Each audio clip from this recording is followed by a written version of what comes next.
नमस्कार, आप देख रहे हैं खबर दस्तक। सुबह की 10 बड़ी खबरों में आपका स्वागत है। रुक करते हैं खबरों की तरफ।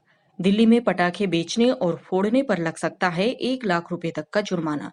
दिल्ली के पर्यावरण मंत्री गोपाल राय ने शुक्रवार को ये बात कही। बता दें कि राज्य में प्रदूषण का प्रकोप दिनों दिन बढ़ता जा रहा है। ऐसे में और बढ़ सकते हैं कोरोना के मरीज। सुशील मोदी का ट्वीट, लालू को जमानत मिली, न राजद को मिलेगी सत्ता। मोदी ने कहा कि लालू प्रसाद चारा घोटाला के 4 मामलों में सजा याफ्ता हैं। वे अब मुखिया का भी चुनाव नहीं लड़ सकते। साल 2020 का विधानसभा चुनाव बिहार को आदिती घोटालेबाजों की परिवारवादी राजनीति से मुक्ति दिला सकता है।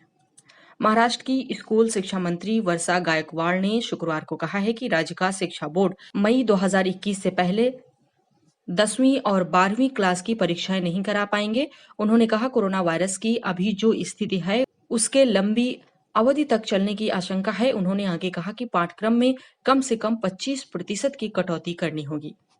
दिल्ली के मुख्यमंत्री अरविंद केजरीवाल ने कहा है, कई लोगों को लगता है कि उन्हें कोरोना वायरस नहीं होगा। कोरोना कुछ नहीं देखता है, ना अमीर देखता है, ना गरीब देखता है। उन्होंने आगे कहा, मास्क पहनने को आंदोलन बनाना पड़ेगा। अगर हमने मास्क पहनना शुरू कर दिया तो हम लोग कोरोना से बच सकते हैं। लगातार दूसरी बार न्यूजीलैंड की प्रधानमंत्री चुनी गई जेसिंडा अर्डर्न ने शुक्रवार को घोषित किए गए चुनाव के अंतिम नतीजों में उन्हें 50% वोट हासिल हुए, जो चुनाव के दिन घोषित 49% वोट से ज्यादा है। अर्डन की लेबर पार्टी ने 120 सदस्यों वाली संसद में 65 सीटें जीती हैं। डब्ल्यूएचओ ने दुनिया भर के देशों को अभी से अगली महामारी से निपटने की तैयारी शुरू करने को कहा है। बतौर डब्ल्यूएचओ मजबूत हेल्थ इमरजेंसी सेवा ढांचे वाले देश कोविड-19 को जल्द रोकने में सफल रहे और इसे विज्ञान समाधान व एकजुटता से हरा सकते हैं। संगठन ने देशों को महत्वपूर्ण स्वास्थ्य लक्ष्यों को नजरअंदाज नहीं करने के लिए भी चेताया। उर्मिला मातोंडकर को विधान परिषद का सदस्य बनाएंगी शिवसेना। सरकार ने उनका नाम राज्यपाल भगत सिंह कोश्यारी के पास भेजा है। महाराष्ट्र की महाविकास आघाड़ी की सरकार ने राज्यपाल के पास 12 नामों की सूची भेजी है। इन्हें राज्यपाल के कोटे से विधान परिषद भेजा जाएगा। 15 साल में मध्य प्रदेश के उज्जैन में 34 से बढ़कर 54,000 हुई गरीबी की संख्या।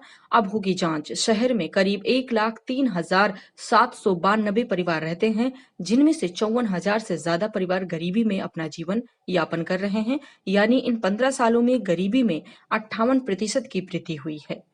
यूपी में योगी सरकार का बड़ा फैसला, परिवहन विभाग दफ्तर में अब 7 दिनों में होंगे सभी जरूरी काम। एक अधिनियम के तहत अधिसूचित परिवहन विभाग की 24 सेवाओं से संबंधित कार्य निर्धारित पूरी करने के निर्देश दिए हैं। इसमें ड्राइविंग लाइसेंस समेत जनता से सीधे जुड़ी कई प्रमुख सेवाएं शामिल हैं।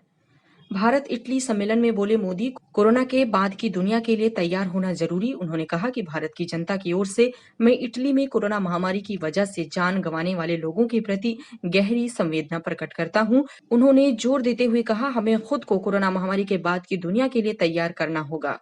हमें इसके बाद सामने आने वाली चुनौतियों और अवसरों के लिए खुद को तैयार रखना होगा।